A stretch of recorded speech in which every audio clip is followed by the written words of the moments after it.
Hey, yo, Alex, hit him with that for me, bruh. Don't forget to like and subscribe. What was that? Don't forget to like and subscribe. I don't think they Hit heard that you, bell, bro. man. Hit the bell. I don't think they heard you, bro. Don't forget. Like and subscribe, man. I better do that. That's how you get more content. Hit the bell. And the bell. Ring the bell. Bell. Ring the bell. Bell. Click it. He's short, so I don't know his word. What's good, YouTube? It's your boy Jakari from Twisted Nightmare Gaming, and I'm gonna answer a couple of quick questions. I've answered them before in some other videos, but somebody actually asked me to answer them in one singular video, so I'm gonna go ahead and do that. The number one question that I have been asked is, why do you buy so much product? The honest to God answer to that question, besides the deck profiles and things along that nature, is myself and Diana genuinely just love opening packs. It's the reason why most of my openings at one point in time were done even in my car. Going back to like 2019 and early 2020, very beginning of COVID. I have probably 3 weeks worth of content where I shot most of the openings in my car as soon as I got out of either Walmart or Target. So, next question is, why don't I play seriously? Because I'm more about having fun. I play the game because I love playing the game. I don't play this game to be competitive. Can I be competitive when I play? Yes, but I'd much rather troll the hell out of people. It's true. I'd rather slow the game down to a crawl and control the narrative.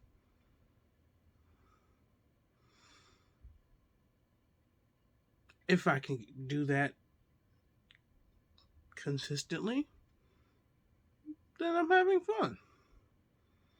It's kind of the reason why I play decks, like I said, Gravekeepers,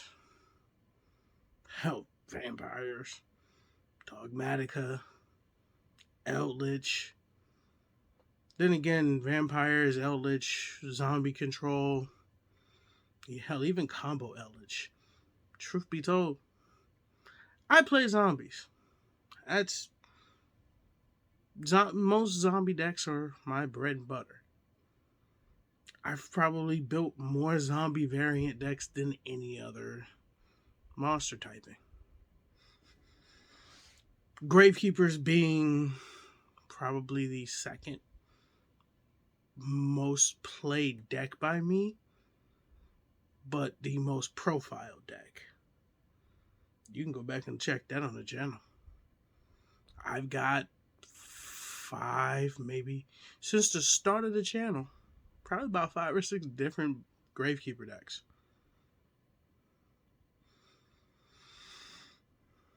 That includes ones that I built almost one-to-one from the video games, whether they were banned, whether they had ban cards in them, the legal equivalent of those decks, my decks that I've taken to tournaments,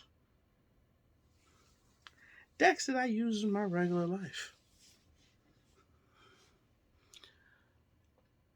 Why, if you tend to focus on rarity, do you not max out? Because I tend to want to pick up cards in the rarities that I like the most.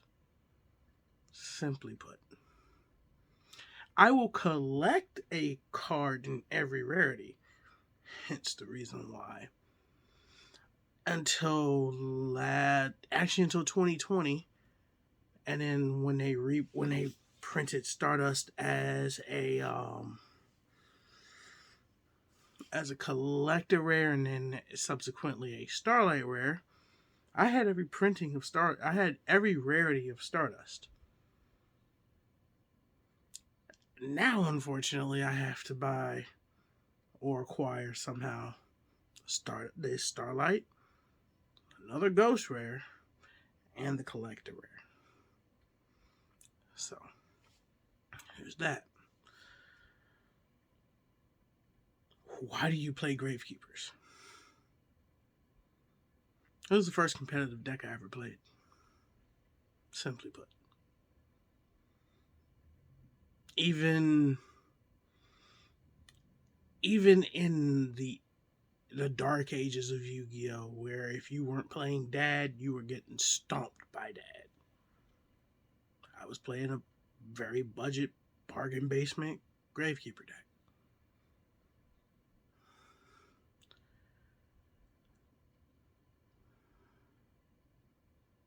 Why do you have a channel? I answered this in a previous video, literally just in the video about some of the truths about the channel. Chase and I started this because we wanted to, because it was going to be fun, because we got to do shit that we love doing, and we got to share that with the world. Simple.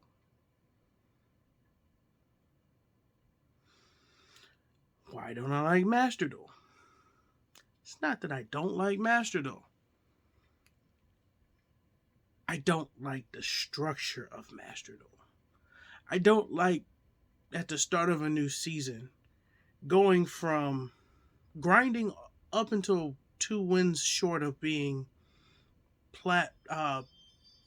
being platinum ranked to now being silver.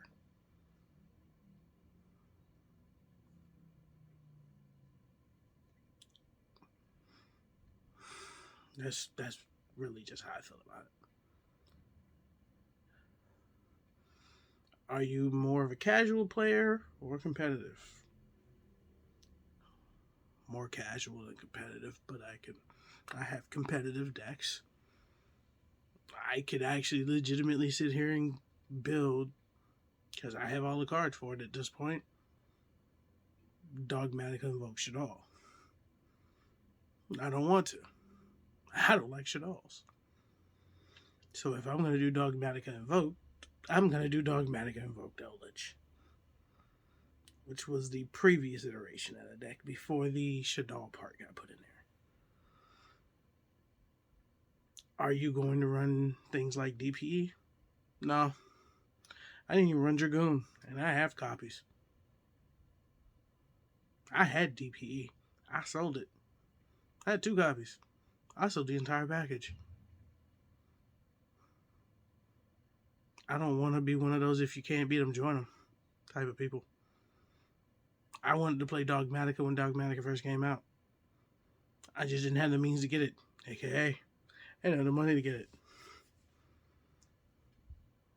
I sold a lot of shit to get the stuff that I wanted for it. Then the Megatins came out, made it even easier for me to get the stuff. So I built it. Genuinely love control decks. I don't like playing aggro. I have aggro decks. I have a shit ton of control decks. I have probably close to 50 decks.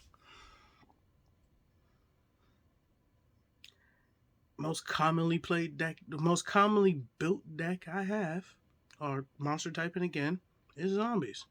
I have 9 different zombie decks. Some of them have been chopped up, screwed, flipped around, and now actively playable. I have 9 different zombie cores.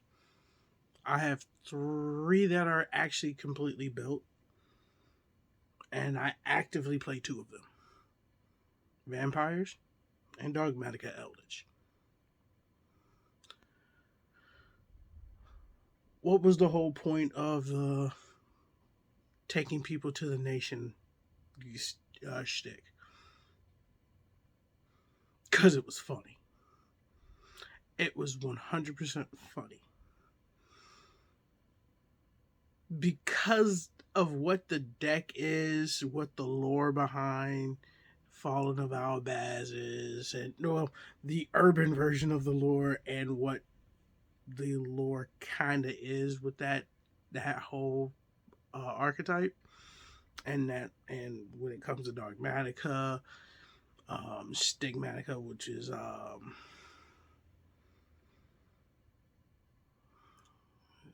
Despia, Spriggans, and all the other ones, Tri Brigade as well. I have cores for every one of them except for Despia. And that's just because I don't want to spend $70 per copy of a Luber.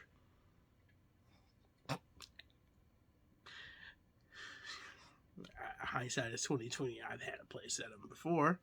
I've pulled 3 of them. I sold all 3 copies.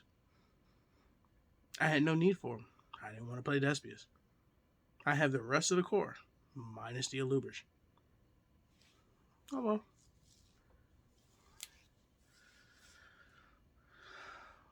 What's your favorite deck to profile? Besides zombies and gravekeepers. One second.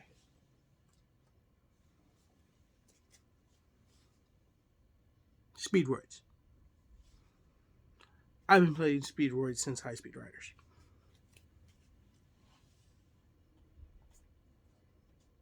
It's probably one of the more budget-friendly decks that I can play that can be competitive without even playing things like Baron de Fleur. I can play Baron in there. Baron would be a perfect fit in there.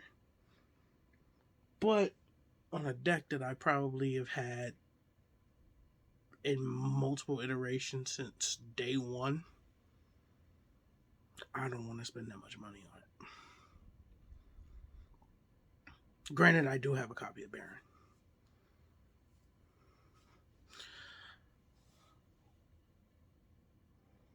And finally,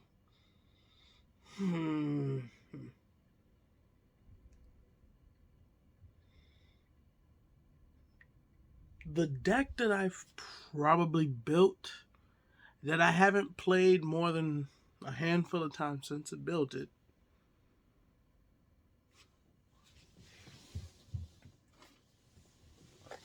It's a deck that I profiled last year, which was almost a complete net deck. I happen to really enjoy playing the deck, but it just got to a point where I didn't care anymore about playing it.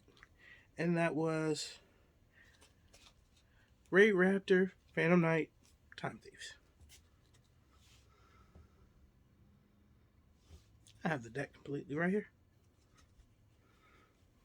I haven't changed this deck since I built it and profiled it.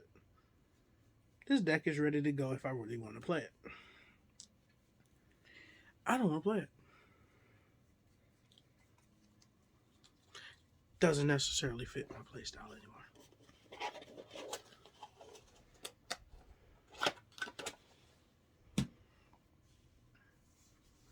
But folks, just a few of the little frequently asked questions that I get whenever I play people. I've gotten these a few times in comments, but to be honest with you, I'm just me. Who you see when I do these videos, that's me. That's me in my normal life. Don't believe me? Ask Diana.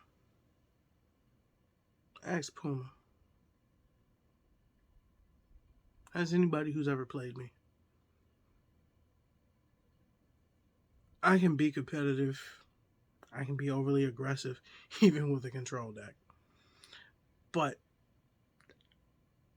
I actively don't go out my way to be overly competitive. I'd rather help somebody get better and help them play test their deck to see if their deck is ready to be played in a tournament than me playing a tournament myself. Yes, that could be seen as a detriment to the channel. And it has been brought to my attention God knows how many the fuck times. But, again, I'm not going to sacrifice or change who I am for anybody.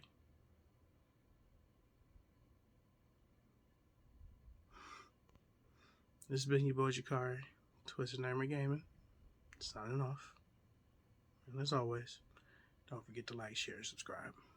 If you stuck to the end of this video, you're real.